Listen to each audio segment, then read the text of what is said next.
आइए सुनते हैं कवि कथाकार निर्देश निधि जी की कहानी खो गया है मन मराला। एक प्रसिद्ध साहित्यिक पत्रिका में मोबाइल नंबर के साथ लेखा की कहानी छपी थी। उसने भी पढ़ी थी कहानी और लेखा के मोबाइल पर संदेश भेजा था। जब नायिका के साथ इतना बुरा हुआ तब वो गांव की पंचायत क्यों नहीं चले गई? उसके इस जायज प्रश्न का उत्तर लेखा ने पूरी गंभीरता के साथ यह सोचकर दिया था कि वो कोई सुधी पाठक होगा। प्रत्युत्तर में उसने संदेश में लिखा था, हम तो समझे थे कि लेखक बड़े लोग होते हैं, हम जैसों के उत्तर कहाँ देते होंगे।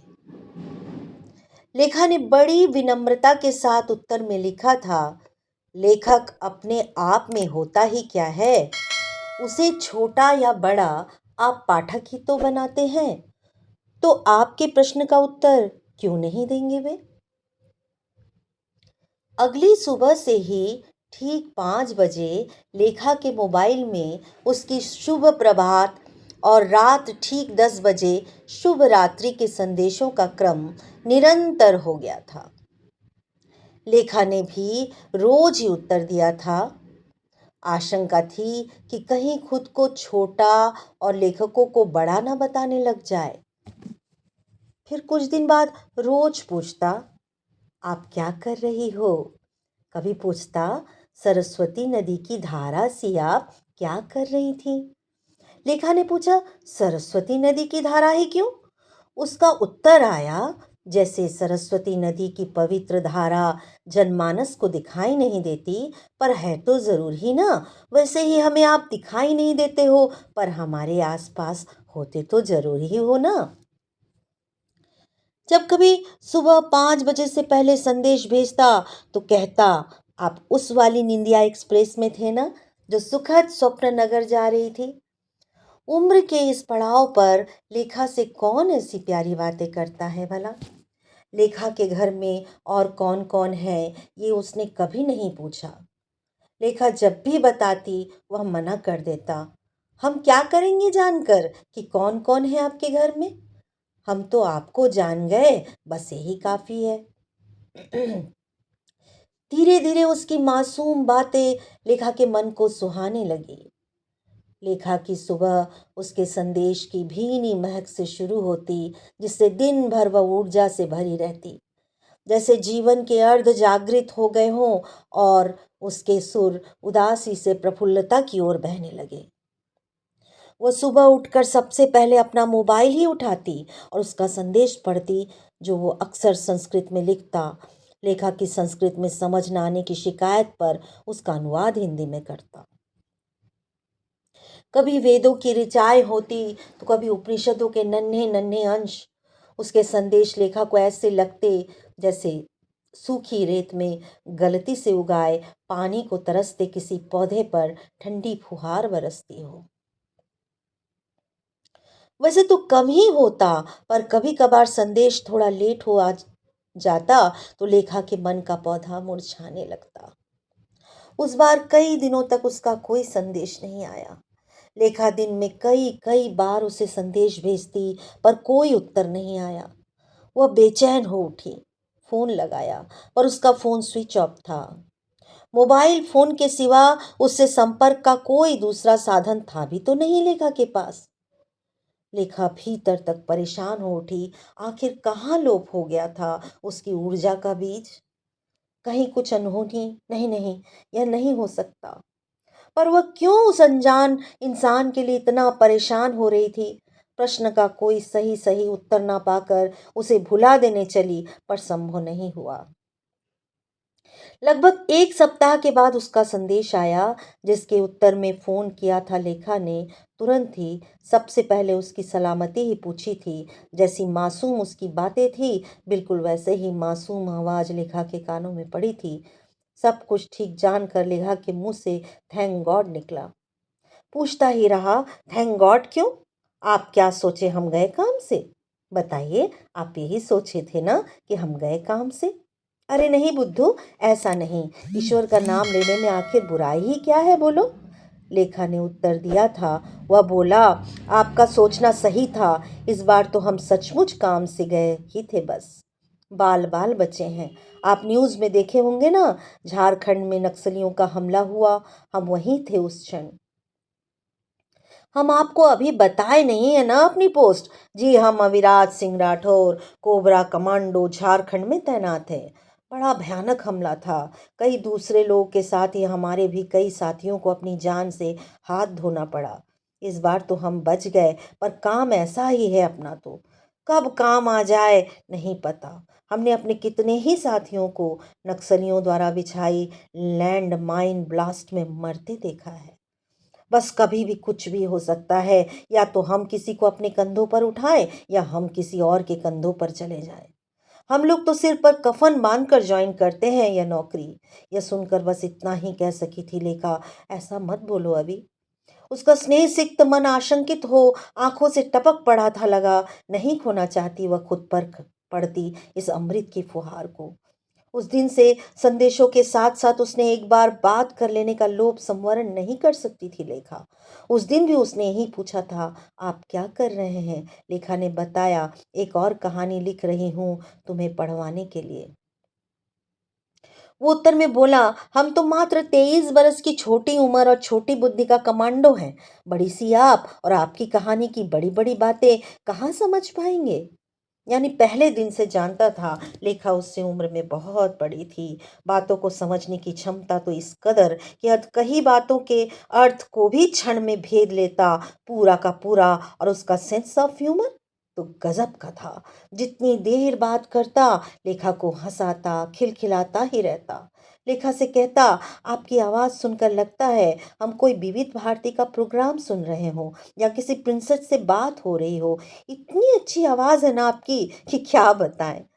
लेखा कहती, कोई ज़रूरी है कि प्रिंसेस की आवाज़ ही अच्छी हो?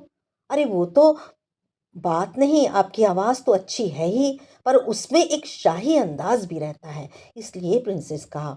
छोड़िए ना, जो भी हो, हम तो आपकी आवाज़ से प्रेम हो गया है।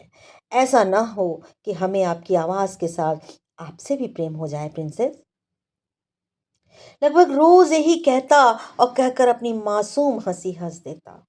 उस दिन के बाद लेखा को प्रिंसेस ही पुकारता। लेखा कहती, बुद्धू तुम्हें मुझसे कैसे हो सकता है प्रेम? तो बहस करता, क्यों हो, क्यों नहीं सकता, बताइए तो जरा। आप तो साहित्यकार हो, फिर भी इस सत्य को नकारते हो कि प्रेम किसी बाधा को नहीं मानता। सचमुच प्रिंसेस, मन मराला हो गया है हमारा तो आपकी आवाज में। चुप शैतान बच्चे। लेखा प्यार से झिड़क कर बात बदलती तो कहता, आप भी सताओगे ही दुनिया के सबसे ज्यादा सताए गए शब्द बेचारे प्रेम को। और हाँ, हम बच्चा तो नहीं है कम से कम, कहकर खिलखिलाकर हंसता। बात बात पर जायसी, तुलसी, सूर, कबीर, गीता, मनुस्मृति और भी न जाने कौन कौन से ग्रंथों और किन किन महापुरुषों की बातों के अंश उन्हीं की भाषाओं में हूबहू सुनाता।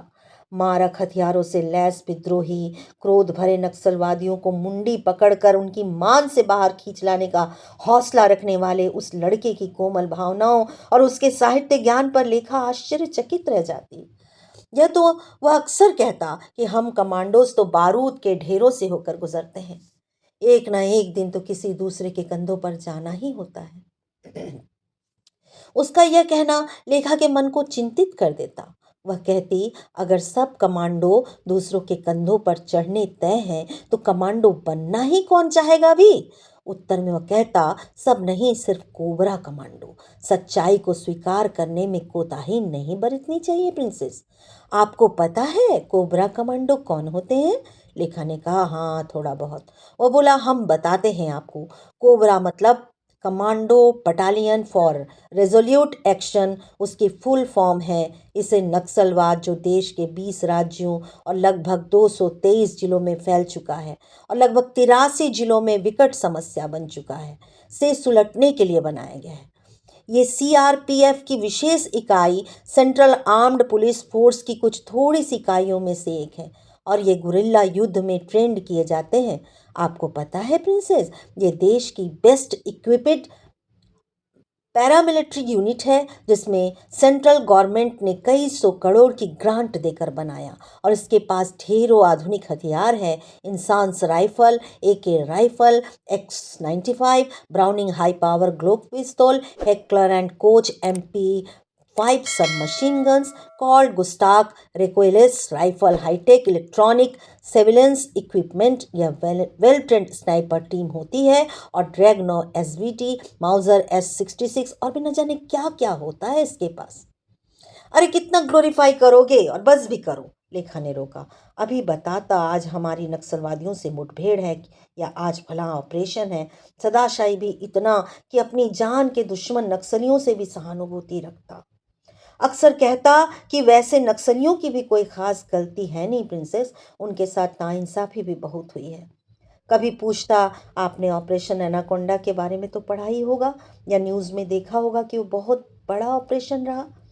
कभी बताता कि कैसे आज अपने दो घायल साथियों को अपने दोनों कंधों पर लेकर आया।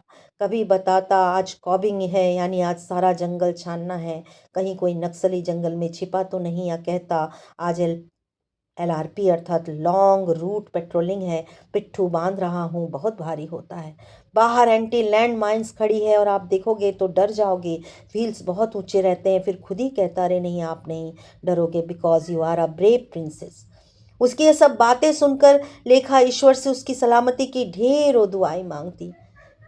यूं तो कमांडो लोगों के लिए लेखा के मन में हमेशा से सहानुभूति रही। अल्प सुविधाओं और छोटी सी सैलरी के बदले सरकार द्वारा उन्हें कहीं भी झोंक दिए जाने पर लेखा का मन हमेशा द्रवित रहा।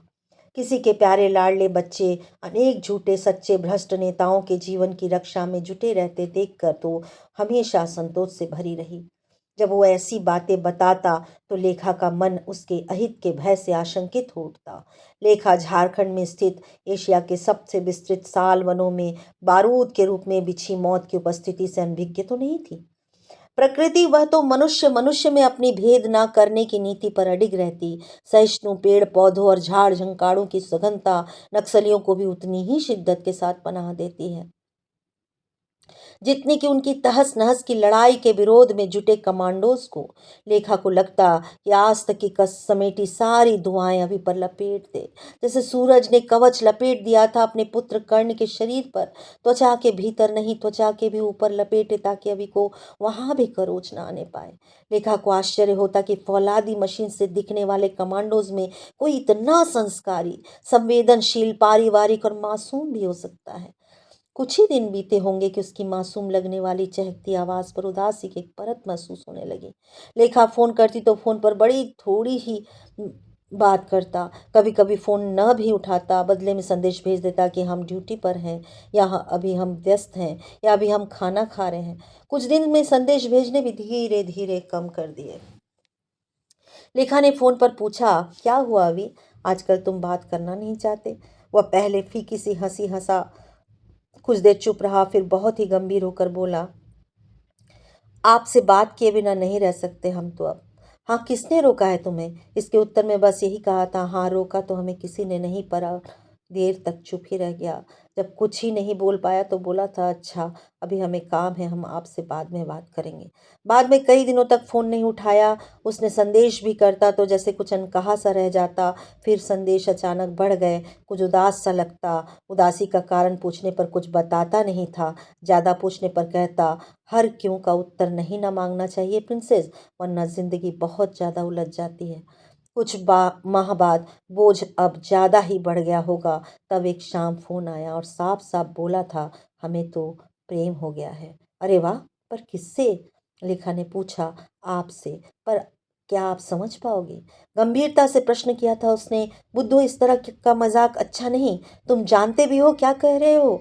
पूछा था लेखा ने। जी हाँ, खूब जानते हैं। उसने स्थायित्व भरी आवाज में निश्चित किया था कि वो अपने शब्दों का सही सही अर्थ जानता है। पता है कितनी बड़ी हूँ तुमसे? जी एग्जैक्टली तो नहीं, हाँ जानते तो हैं ही कि आप बहुत बड़ी हैं, लेकिन उम्र के आखिर मायने होने ही क्यों चाहिए? आप 2 साल बड़ी हो या फिर 20 साल, क्या फर्क पड़ता है? बस आप नाराज मत हो जाइएगा, अन्यथा फर्क पड़ेगा। कहकर हंस दिया था वह फीकी हंसी। तो इस तरह बिना मिले ही प्रेम हो गया तुम्हें, बस फोन पर? लेखा ने पूछा था। प्रेम का मिलने ना मिलने से क्या लेना देना है, आखिर वो तो एक भावना है प्रिंसेस, और भावना तो शरीर की उपस्थिति नहीं मांगती। मीरा ने तो कृष्ण से फोन पर भी बात नहीं की थी, कभी मिलना तो छोड़ ही दीजिए। और हाँ, मीरा कोई मिथक नहीं है। नहीं जानता था वो क्या कह दिया था उसने। वो बच्चा था, लगभग लेखा की बेटी नव्या की उम्र का। पर लेखा क्या करे, कैसे समझाए उसे, या कैसे समझाए खुद को। जड़ देर तक स्टडी में यूं ही बैठी रह गई थी, ढेरों ज्ञान से लबालब अनेक किताबों के बीच अभी के तर्कों से उपजे कई अनसुलझे प्रश्नों के साथ विचित्र सी हलचल मचा दी थी उसने। उसके उन चंद वाक्यों ने लेखा के मानस में, वह नहीं समझ पाई कि वह किस किस को नकारे, अभी को, उसके निश्चल निर्मल प्रेम को, या उसकी तर्कों भरी साहसिक स्वीकारोक्ति को। बहुत बेचैन हो गई वह, जैसे कहीं दबा दी गई उसकी खुद की कोई भावना जबरन ऊपर आ जाना चाहती थी। अनजाने ही उसकी बेबस आंखों में तिर आई नमी ने बरसों बाद उसे इतना एहसास तो करा दिया था कि सिद्धार्थ और नव्या के बनाए फिजिक्स केमिस्ट्री मैथ्स के फार्मूलों से भरे रूखे सूखे और उसके खुद के लिए तिरस्कृत वातावरण में भी जीवन मधु की एक बूंद मात्र ही सही बची रह तो गई थी उसमें कहीं। जिस तरह प्रेम में सपनों की अति होती है, उसी तरह गृहस्थी में यथार्थ की अति होती है। दोनों ही स्थितियां रहने की आदर्श अवस्थाएं नहीं है शायद। ब्याह कितने भी बरसों प्रेम करके क्यों न किया जाए हो, अमूमन गृहस्थी की तपन से प्रेम के तरल सोते सूख ही जाते हैं। कितनी जिदों से ब्याह कर लाए थे सिद्धार्थ लेखा को, पर लाने के बाद घर की मुर्गी दाल से भी बदतर करार दे दी गई थी जैसे। लेखा ने अपना कैरियर भूलकर सिद्धार्थ की खिदमत और नव्या के पालन पोषण को ही जीवन का आधार बना लिया था। नव्या बड़ी हुई तो पिता अपनी बेटी की टीम बन गई थी, और लेखा के हाथ आया था घरेलू साधारण सी तिरस्कृत महिला का अंतहीन अकेलापन। नव्या हॉस्टल चली गई। सिद्धार्थ को जब से एमएनसी की डायरेक्टर की पोस्ट मिली थी, तब से तो लेखा लगभग अकेली ही रह गई थी। अब सिद्धार्थ को उसे पा लेने के आरंभिक उतावले से कोई सरोकार नहीं रह गया था। वह घर पर होकर भी फोन या कंप्यूटर में उलझे रहते। कभी कभार लेखा द्वारा शिकायत कर देने पर आम आदमी की तरह तंज कस देते। तुम करती ही क्या हो दिन भर, किसी काम में ध्यान लगाओ, खाली दिमाग शैतान का घर, या तुम्हें आता ही क्या है शिकायतों के सिवा। उसने लेखन में मन लगाया तो कहते बस यही करती रहोगी, घर की तरफ भी ध्यान दे लो कुछ। ऐसे में खुद पर पवित्र प्रांजल प्रेम की नन्ही सी अबोध बूंद का टपकना उसे प्रेम के अनंत सागर में सराबोर हो जाने जैसा लगा था। तो क्या लेखा ने उस बेमेल प्रेम को स्वीकारा था? प्रेम और बेमेल, उसने खुद से प्रश्न किया था। क्या प्रेम भी बेमेल हो सकता है? हरगिज नहीं। प्रेम मेल या बेमेल नहीं हो सकता, वह तो बस हो सकता है या नहीं हो सकता। अवि ने तो प्रेम के साथ बेमेल शब्द जोड़ने के विरुद्ध बहुत ही प्रबल तर्क दिया था। कोई प्रेम बेमेल कैसे हो सकता है, बताइए? प्रेम का संबंध देह से मानती हैं क्या? सबकी तरह आप भी अगर प्रेम प्रेम ही है, तो ये तो हमारे विचार में आत्मा आत्मा को से होता है। अगर देह को देह से ही होता तो हम तो आपके देखे ही नहीं हैं। हमें आपसे प्रेम होना ही क्यों चाहिए? हम तो आपको पढ़े ही हैं, बस बात ही की है बस।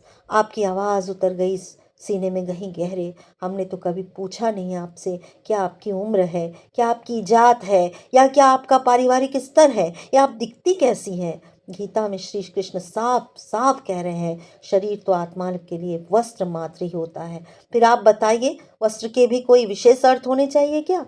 तुम भूल रहे हो अभी कि मुझसे छोटे ही नहीं हो, लगभग मेरी बेटी के उम्र के हो। लेखा ने उससे डिगाना चाहा था। जब पुरुष खुद से 20 बरस छोटी लड़की से विवाह करता है तो उसे कोई यह बताने नहीं जाता कि लड़की उसकी बेटी की उम्र की है, जैसे आप हमें बता रहे हो। यह अन्याय हमारे साथ नियंता ने किया है, हमें स्वीकार है। आपको इतनी जल्दी क्या पड़ी है प्रिंसेस? थोड़ा सा रुक जाते, हम भी आ ही तो रहे थे ना। कहकर वह फीकी सी हंसी हंसा, वातावरण को थोड़ा हल्का किया और पुनः बोला, हम आपसे प्रेम करना तो छोड़ नहीं पाएंगे, न अब आपके सिवा किसी और को प्रेम कर ही सकेंगे कभी। आपसे प्रेम करने के लिए हमें आपकी काया की आवश्यकता नहीं है प्रिंसेस। अभी तुम बातें तो बहुत ज्ञान की करते हो, क्या वैसे ही हो? थोड़ा रुक कर बोला, हम कैसे हैं ये आपको पता चल ही जाएगा। सुनिए, हम तो यही सोचते हैं कि किसी व्यक्ति के साथ प्रेम करके फिर उससे शारीरिक मेल करके उस व्यक्ति में श्रद्धा कोई कैसे रख पाता होगा। प्रेम विवाहों के टूट जाने का अर्थ भी हम मन की जगह शरीर से जुड़ जाना ही लगाते हैं। वरना आप ही बताइए कि विवाह से पहले जिससे अलग हो जाने के डर से आदमी मर जाने का निश्चय कर लेता है, विवाह करके उसी के साथ रहकर हताशा में मर जाना चाहता है। आखिर क्यों? काया ही तो कोई आई ना बीच में। हमें तो अपने प्रेम में बहुत श्रद्धा है। हमारे जैसा प्रेम तो कोई नहीं कर पाएगा और ना ही आप हमें खुद को प्रेम करने से रोक पाओगे। लेखा ने टोका था, ठीक से सोच लो, समय बीतने दो। वह बोला था, सोच लिया ठीक से, हाँ हाँ बीतने देंगे समय भी। एक बात और प्रिंसेस, जब पुरुष अपने मद में खुद को स्त्री से समर्थ मानता है तो आयु में बड़ी स्त्री से प्रेम क्यों नहीं साध सकता भला? इतना असुरक्षित महसूस क्यों करता है? तर्क अकाट्य था। लेखा हैरान थी। ऐसी कच्ची वयस, ऐसी पक्की बातें और ऐसा पक्का निश्चय। चमक दमक का आधुनिक समाज इससे तो जरा भी मेल नहीं खाता। हुआ अपने प्रेम को जस्टिफाई करने के लिए न जाने कहां कहां से इतने शब्द और इतना साहस जुटा लाया था। और लेखा, अभी के तर्कों से उसके दिल में बिल्कुल वही लहर उठी थी जो कभी तब उठी थी जब पुराने चर्च के साइड वाले वीरान पड़े बगीचे में 6 बरस की लंबी कोर्टशिप के बाद सिद्धार्थ ने उसका हाथ पकड़कर यह पूछा था, जीवन भर साथ दोगी लेखा? उस पल उसे लगा था कि वह वीरान बगीचा अचानक सुगंधियों भरे रंग बिरंगे फूलों से भर गया था, ठीक वैसे जैसे कभी अपने आरंभिक दिनों में रहा होगा। मासूम पाखियों ने कितने ही कुंवारे संगीत बिखेरे थे वातावरण में और हवा में, न जाने कहां से रूमानियत भर लाई थी खुद को। लगा तो उसे यह भी था कि अगर उसी पल सिद्धार्थ उसे अपनी बाहों में समेट न लेंगे तो उसकी सकल काया पिघले मोम की तरह धरती पर ढलक जाएगी। और उसकी चुप्पी को हाँ मानकर सिद्धार्थ ने उसे बहुत ही कोमलता से अपनी बाहों में समेट लिया था और उसकी काया पिघल कर धरती पर ढलक जाने से बच गई थी। अपने अतीत में गुम हुई सटीक शब्दों के अभाव में लेखा अभी के प्रबल तर्कों के आगे निशब्द ही रह गई थी।